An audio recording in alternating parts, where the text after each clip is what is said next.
Good morning, everyone. I welcome you all to this next lecture of Dynamics of Machine. And in today's class, we are going to continue our discussion over the balancing of uh, balancing of engine mechanism, and uh, what we discussed in the previous class was the balancing of inline engines, balancing of radial engine. So let's quickly revise them. So for balancing of inline engines, there were two things were to be done. That is balance the primary force and secondary forces. So to balance the primary force, the two conditions were that the summation of all the primary forces of all the engines must be zero, and for balancing of couples, the uh, summation of algebraic sum of the couples about any point in the plane of the primary forces must be equal to zero. Okay, and how we will consider the primary force? The primary force uh, is the primary balancing is done assuming that there is a mass sitting at the crank pin, okay, which is causing the primary unbalance, and so it becomes a problem of a single mass revolving in a plane, and we know how to handle this problem. Okay, we did it by placing a single mass diametrically opposite to it uh, at some distance b, and the magnitude of mass was capital P. So this is how it can be balanced. Okay, in case of secondary forces, we assume that the secondary force was caused by a mass m, magnitude m, revolving at velocity 2 omega, kept at a radius r by 4n, and at location theta from the line of stroke, right? So we assume that there is a mass sitting at this position, and it is causing unbalance. All right.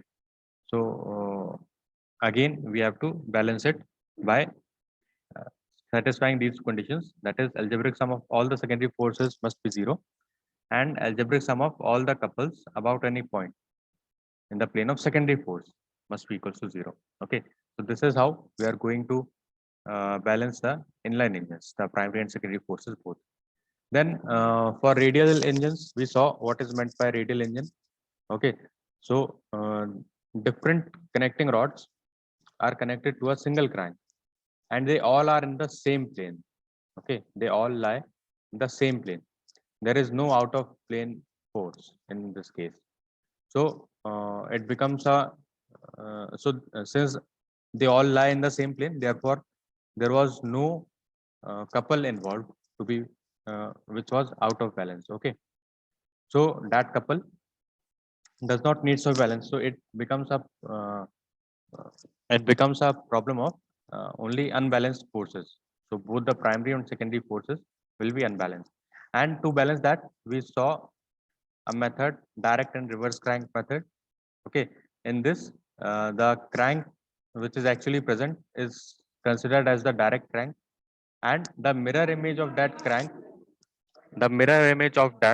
is was called as the reverse crank. Okay, and uh, we assume that this reverse crank is rotating in the anti-clockwise direction, and it is at angle theta from the line of stroke. So exactly the mirror image of this. Okay, so this is how uh, the primary force and the secondary, the primary, in case of primary force, there is the centrifugal force which would be acting at this point C dash would be m by 2 omega square r. So we have considered that mass m by 2 is sitting at crank pin C, and also m by 2 is sitting at this uh, reverse primary reverse crank, that is at C dash. Okay, so its uh, component of the primary direct crank would be m omega square r along this line of stroke. Okay, so this total component comes out to be m omega square r cos theta. That is equals to the primary force. All right. Hence, for primary effects of the mass m, primary effects of the mass this m, that is which is the mass of reciprocating parts, which is placed at P. Its effect can be seen by placing two masses of magnitude m by 2 at locations C and C dash. Okay, this C is the crank pin of the primary direct crank, and C dash is the crank pin of primary reverse crank. Okay, so this is the location that how we are where we are going to place the balancing mass of magnitude m/2. All right. So these both will rotate in opposite direction, and we'll try to balance this reciprocating mass of the reciprocating part. Okay. Then similarly, in case of secondary forces also, as we know, the secondary force is acting because there is a mass m sitting at this crank pin D. Okay, and this is at a radius r/4n, rotating at angular velocity of 2 omega and situated at angle 2 theta from the line of stroke. So again, we'll take a mirror image of this secondary direct crank, and we'll call it as secondary reverse crank, right? And similar as we did for the primary direct and primary reverse crank, similar thing is done over here. Okay, so this is how we are going to balance the radial engines, right? Then came the problem of V-twin engine. So this V-twin engine is also a case of radial engine itself, but there can be multiple V engine arrangements, right? So again, there was a common crank in this. The line of stroke and the line of strokes were assumed to be inclined at angle alpha, okay, from this vertical axis. All right. So therefore, the angles which we have been taken for consider while writing the formulas of this inertia force will change slightly, right? And taking its horizontal and vertical components, we are able to derive what is the net force which would be we would be need to balance for primary force and secondary force. Okay. Then we discussed about various angles of alpha. Okay, because this angle alpha would be fixed while doing the manufacturing of such type of engine, right? So this alpha can be this alpha is the inclination of this line of stroke from the vertical. So this alpha can be 30° or 45° or 60°. So for various angles, we saw what is the value of the resultant force. Okay, resultant primary force which was coming. All right. Then similar thing we did for the secondary force also, and it was again derived for several angles which can be kept for the alpha. Okay, so this is how we studied for the radial engine. Now in today's class, we are going to discuss few numericals for this balancing of reciprocating parts. Okay, so let's start with this. The first question is, there are 3 cranks of 3-cylinder locomotive and all are at the same axle and are set at 120°. Okay, so angular distance between the 3 cranks is 120° apart. They are 120° apart from each other. All right.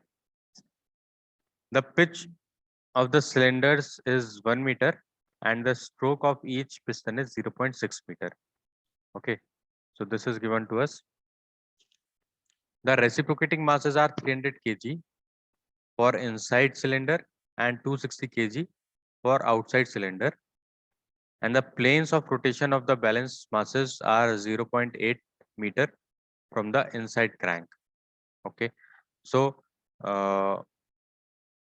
we have this given to us.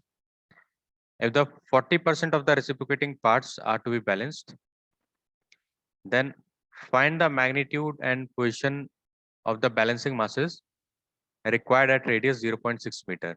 Okay, and the second thing, the hammer blow per wheel when the axle makes 6 RPS. Now what is RPS? RPS is rotations per second. or revolutions per second. All right. So this is what is given to us. Let's try to solve this. Okay. So this diagram, this is not given to us. This we have to draw by ourselves. All right. So let's understand this. And also this, as we know, since they are 120-degree apart from each other, so this diagram can be drawn easily, right? And the unbalanced mass is assumed to be sitting at the crank pin, that is at radius r. So this is how we are going to assume it. Okay. So this is mass A of 104 kg, and this angle AOB and BOC and COA is equals to 180 degree. So this is AOB, BOC and COA, all are 120 degree. Okay. This length of A, B and C is 0.6 meter. Okay. So this, what is this? This is the stroke length. Okay. This is stroke length. So therefore radius, crank radius would be 0.3 meter. All right. So this OA, distance OA would be 0.3 meter. OA, OB and OC. All right. Mass is equals to 300 kgs. Mass at I is equals to 300 kg. Mass at O is equals to 260 kg. Okay. And this C, the fraction of the reciprocating part which is to be balanced is 40%. Okay. Now this B1 and B2 are 0.6 meters. That is the radius at which the balancing mass are to be placed. It is given to us as 0.6 meter. That is value of small b, right? And speed is 6 revolutions per second. So this becomes 37.7 radians per second. All right. So since this is given to us that 40% of the reciprocating parts are to be balanced. So this mass of reciprocating parts will be taken the 40% of this reciprocating mass is to be balanced. So we will take this MA and MC are equal. Okay. So this C into MO. All right. So 0.4 multiplied by 260 kg. Right. So it comes out to be 104 kg. Okay. So this is kept over here. And the mass of reciprocating parts to be balanced for inside cylinder. Okay. This is for the outside cylinder. For case of inside cylinder, this mass comes out to be 0.4 into 300 is equals to 120 kg. So at position A and B, the balancing mass which is to be the reciprocating mass which is to be balanced is 104 kg and 104 kg. And for inside cylinder, the reciprocating mass which is to be balanced is 120 kg. All right. Okay. Now let's start with this, the magnitude and position of the balancing masses. So let B1 and B2 be the magnitude, and theta 1 and theta 2 is the angular position of the balancing mass B1 and B2 from crank A. So we are going to measure it from the crank A. Okay, that is from OA. All right. So the magnitude and position of the balancing masses can be determined graphically also, and we can do the same as analytically. Okay, so let's start with this. There is a plane A, then there is this one. Okay, then there is plane B, and there is two, then there is plane C. All right, so it's their locations are given in this way. So this is plane A, then there is plane 1, then B, then 2, and then C. All right. So there are three cylinders at A, B, and C, and all of them are 120 degree apart from each other. Okay, let me draw and show it to you that let's assume that this is the crankshaft. If uh, one crank is over here, then another crank would be over here. Okay, and another crank would be over here. Okay, so if we see from here, when we see from here, what we are going to see is one is like this, another is like this, and third one is like this. Okay, so all of them are 120 degree apart from each other. So this is A, this second one is B, and third one is C. Okay, so this is B, and this is C. All right, and all of them are 120 degree apart from each other. And the balancing planes have to be placed. Here it is 1, and here it is 2. Okay, so these two A and C are the outside cylinders, and B is the inside cylinder. Okay, the mass, the reciprocating mass, which is to be balanced for inside cylinder, is 0.4 into 300 kgs. Okay, and the balancing mass, which is to be balanced for outside cylinders, that is for A and C, it is 0.4 into 260 kgs. So this comes out to be 104 kg for outside cylinders, and for inside cylinder it is 120 kg. All right. So I guess the picture is clear to you now. All right. So the mass which are placed at A and C are 104, and that at B is 120 kg respectively. The mass at 1 is B1, plane 1, and mass at plane 2 is B2. The radius we have taken as discussed in the previous class, in the previous classes, that one of the balancing planes is to be taken as reference plane, right? So all the distances measured towards its right are positive, and those at left are negative. All right. So this radius is also known to us, and the radius for at which the balancing mass is to be kept is also given to us. So 0.3, 0.6, and so on. Now, what would be the centrifugal force? mr into omega square. So this value is centrifugal force divided by omega square. So we know how this table is constructed. So we have plane, mass, then there is radius, then there is centrifugal force, then distance from the reference plane, and couple, that is force multiplied by the distance from reference plane. So we'll get the column of couple, and there is only one unknown in this case. Okay. So what we are going to do is we'll draw the couple polygon first, and this couple polygon, the closing side of couple polygon will be equated to this unknown value, that is 0.96 into B2. Okay.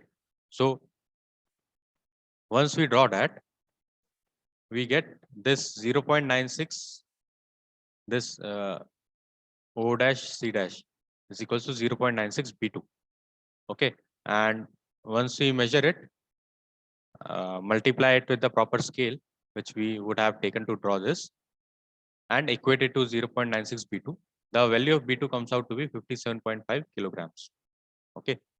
So the mass B2 is 57.5 kilograms. Now what we are going to do, we'll use the value of B2, equate it in this centrifugal force column, and after putting that value, there will be only one unknown, that is this 0.6 into B1. This will be the only unknown, right? So now what we are going to do is we are going to draw the force polygon. Okay. This force polygon looks something like this, and the closing side of force polygon is would be equals to 0.6 b1. So we'll measure this distance, multiply it with the scale which we have taken, and equate it to 0.6 into b1. So b1 comes out to be 57.5 kg. So both the masses come out to be 57.5 kg, and their location is also known to us because the direction we would be taking as per the diagram, that is the in the direction of closing side of the polygon. Okay, whether it is force polygon or couple polygon. So angle theta 1 is 215 degree. This theta 1, where the mass b1 is placed, it is 215 degree from angle A, sorry, from the plane A. And this theta 2 would be, this can also be measured from this plane A. Okay. So this is how we were supposed to determine the balancing masses. Okay. Now the hammer blow per wheel is to be calculated. So we know that the hammer blow, the equation for hammer blow is b1 omega square into b1. Okay. So we know we have all the values now. We will keep it, and it comes out to be 49035 newtons. Okay, or 49.03 kilonewtons. Okay. So this is how your problem is to be approached for solving such type of numericals. Okay, I hope this is clear. Moving forward, let's see another numerical. The following data refer to a two-cylinder locomotive with cranks at 90 degree. Okay, so there are two cranks. There are two cranks, and both are 90 degree apart from each other. Okay.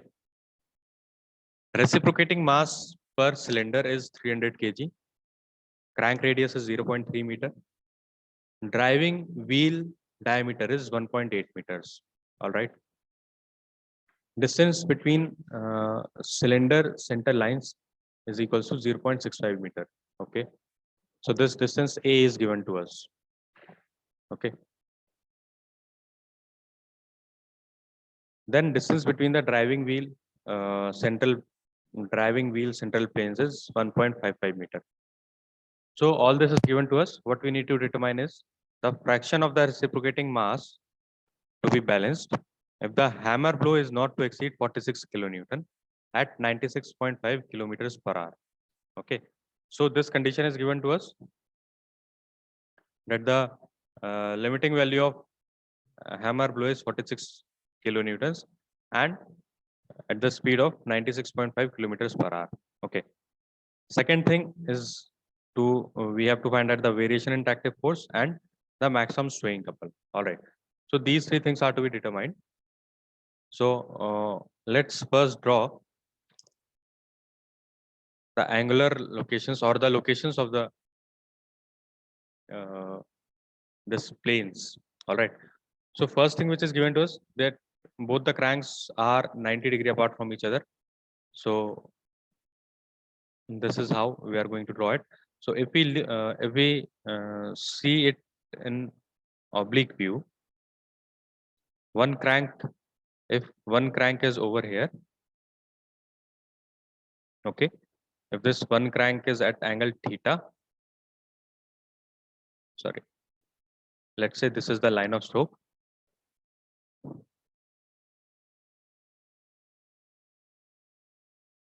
Let's say this is the line of stroke, and if this angle is theta, then the second crank would be something like this. Second crank would be something like this. Okay, and this is the line of stroke. So this angle would be 90 plus theta. All right. If this angle is theta, this would be 90 plus theta. Why? Because both the cranks are 90 degree apart from each other. All right. And if we extend this, then since this is a problem of the engines are inside the wheels. So here will be your one wheel Okay, and your second wheel would be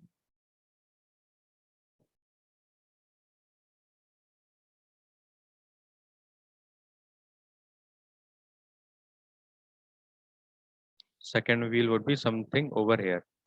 Okay, and the distance between the wheels is given to us as 1.55 meters, and the distance between the two line of strokes, it is given to us as 0.65 meters. Okay, this is 0.65. So I hope now the problem is clear to you. And what is given to us is that the maximum value of hammer blow should not exceed 49 kilonewton. Okay, and the speed is 96.5 kilometer per hour. So this is the problem given to us. So let's start with this. So mass M is 300 kg. The radius is given as 0.3 meter. The wheel diameter is 1.8 meter. So its radius becomes half of it, that is 0.9 meter. This distance A, that is the distance between two line of strokes, is 0.65 meter. Hammer blow is given as 46 kilonewton, and this linear velocity is given to us 96.5 kilometer per hour. Okay, so it becomes 26.8 meters per second. Now C, and small c is the fraction of reciprocating mass which is to be balanced, and B is the magnitude of balancing mass which is placed at each driving wheels at radius B. Okay, so we saw in case of hammer flow how it is balanced. So we know this mass of the reciprocating parts which will be balanced will be C into M, that is C into 300 kg. Okay, all right. So this angular position, this is also understood now, that 300 into C and 300 into C, and this crank is 0.3 meter. Okay, let's move forward. So again, we'll use the graphical approach, okay, in order to solve this problem. So the position of planes of the wheels and cylinders are shown in figure A, which we have already seen, and the position of cranks is shown in figure B, okay, that which are 90-degree apart. All right. Assuming the plane of wheel A as the reference plane, the data may be tabulated. So this wheel A, this is wheel A, okay, and this is wheel B. So plane of wheel A is taken as the reference plane, okay, and from this reference plane, all the distances measured in the right side would be positive, okay, and we know the distances we saw in the previous figure. So A is taken as reference plane. The mass balancing masses are to be placed at wheels, okay, and those wheels are at A and B. So and the this reciprocating part at this cylinders is 300 into C and 300 into C. Okay. Radius, we know its radius is to be kept at B. This is also to be calculated. And this reciprocating mass is kept at a radius 0.3 meter. All right. So the centrifugal force would be mass into radius divided by omega square. So we came to this column. Then distance from reference plane, this is known to us from the diagram. And the couple would be M into R into L. That is this column multiplied by this. So it comes out to be something like this. So first we are going to do is draw the couple polygon, taking a suitable scale. Okay. Now the couple polygon to some suitable scale may be drawn as given in the table. Column 6 as shown in figure. The closing side of the couple polygon would represent the balancing couple in the proportional to 1.5 B into B. So this is not known to us. Okay. This C is also not known to us, but it will get eliminated from this, or we can or we can determine the value of C also with the help of hammer flow. All right. So since both are 90-degree apart from each other, so one would be taken in this direction. The first, that is 0.4 is 40 into 40.5 C, and another will be taken in this direction. Now we'll close this polygon and equate it to 1.5 B into B. Okay. So this 1.5, as we can see that this becomes a right triangle. So this 1.5 B into B is under root 40.5 C square plus 99 C square. It comes out to be 107 C. Okay, so this product B into B comes out to be 109. It comes out to be 69 C. Okay, and angular velocity is V divided by R. This P is known to us. We converted it from kilometer per hour to meters per second. So it comes out to be 29.8 radians per second. The value of hammer blow is given to us that it cannot exceed 46 kilonewtons. So this P omega square B, its value is 69C. So we are going to keep 69C multiplied by 29.8 square. So from here, the C comes out to be 0.751. Okay. So this much fraction of the mass is to be balanced. All right. In order to limit the hammer blow to 46 kilonewton. Okay. At speed of 96.5 kilometers per hour. All right. I hope this is clear to you. Now the second thing which was to be calculated was variation in tractive force. So we know its formula. It is plus minus root 2 1 minus C m omega square r. So we have all the values. We substitute it and it comes out to be 28.14 kilonewton. Okay. So this is the variation in tractive force and the maximum swaying couple. Again, we know its formula. It is plus minus A by root 2 1 minus C m omega square r. Okay. So it will be, we'll keep all the values and it comes out to be 9.148 kilonewton meter. Okay. So this is how we are going to approach the numericals for variation in tractive force, hammer blow. That is the effects of partial balancing. Okay. So I hope this is clear to you, and this is where this chapter 3, that is balancing of rotating and reciprocating parts. This chapter 3 completes over here. So I hope all these things are clear to you. So I'm going to conclude my class over here. Thank you.